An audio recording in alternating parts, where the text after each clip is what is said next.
তোমৰা গেলে কি আসিবেন মোৰ মাহুত বন্ধুৰে। হয় আজি হস্তিৰ কন্যা পদ্মশ্ৰী প্ৰতিমা বৰুৱা পাণ্ডেৰ 22 সংখ্যক মৃত্যু তিথি। মই এই মুহূৰ্তত উপস্থিত আছো বিলাকীপাৰাৰ ভৈৰৱগঞ্জত। প্ৰথমতে মোৰ ভিডিঅ' জাৰ্নেলিষ্ট দীপক আছে সামগ্ৰিক পৰিৱেশ দেখাব যে ইয়াতে হস্তিৰ কন্যাৰ প্ৰতিচ্ছবিত মাল্য অৰ্পণ পুষ্পাঞ্জলি ইতিমধ্যে সম্পন্ন হৈছে, যি গতিকে সমগ্ৰ ৰাজ্যতে আজি হস্তিৰ কন্যাক স্মৰণ কৰা হ'ব। এই মুহূৰ্তত মই উপস্থিত আছো এই ভৈৰৱগঞ্জ অঞ্চলত।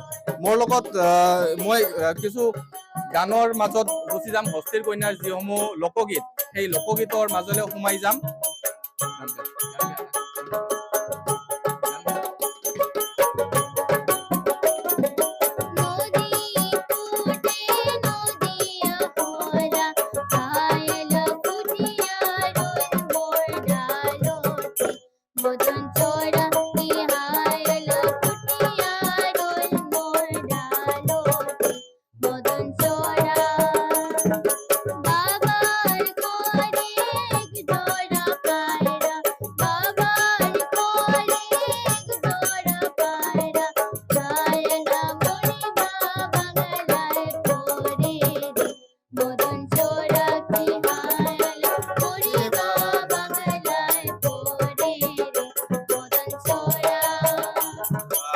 গোৱাৰ বাবে তোমাক যথেষ্ট ধন্যবাদ জনাইছো।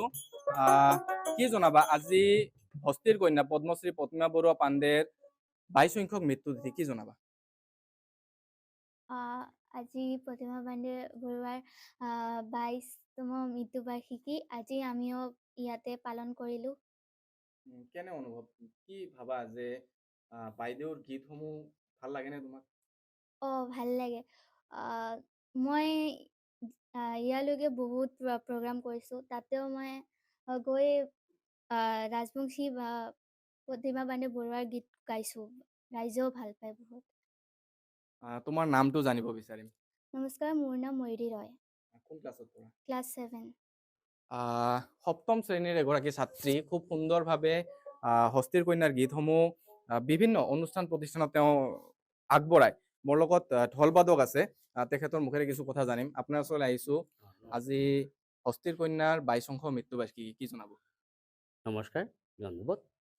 আজি আমি প্ৰতিমা পাণ্ডে বৰুৱাৰ 22তম মৃত্যুবাৰ্ষিকী উপলক্ষে আজি আমাৰ ইয়াতে পালন কৰি আছো। আৰু মই ক'ব বিচাৰোঁ আমাৰ চৰকাৰৰ ওচৰত যে আমাৰ যে গোৱালপাৰীয়া লোকগীতখিনি যাতে আমাৰ বিশ্ব দৰবাৰলৈ লৈ যাব পাৰোঁ, আৰু সেইকাৰণে মানে আমাক অলপ হেল্পো লাগিব যে আমি আজি যিবিলাক আমাৰ ফক মিউজিচিয়ানখিনি আছোঁ বা আমাৰ শিল্পীখিনি আছে, আজিলৈকে আমি চৰকাৰৰ পৰা একো সুবিধা নাপাওঁ। যদি আমাক চৰকাৰে অলপ সুবিধা কৰি দিয়ে বা আমি ভালকৈ আমি আমাৰ গোৱালপাৰীয়া লোকগীতখিনি ৰাখিব পাৰিম। হয়, ধন্যবাদ জনাইছো। এনেদৰে সমগ্ৰ ৰাজ্যতে আজি হস্তিৰ কন্যা পদ্মশ্ৰী প্ৰতিমা বৰুৱা পাণ্ডেৰ 22 সংখ্যক মৃত্যু তিথি উদযাপন কৰা হৈছে।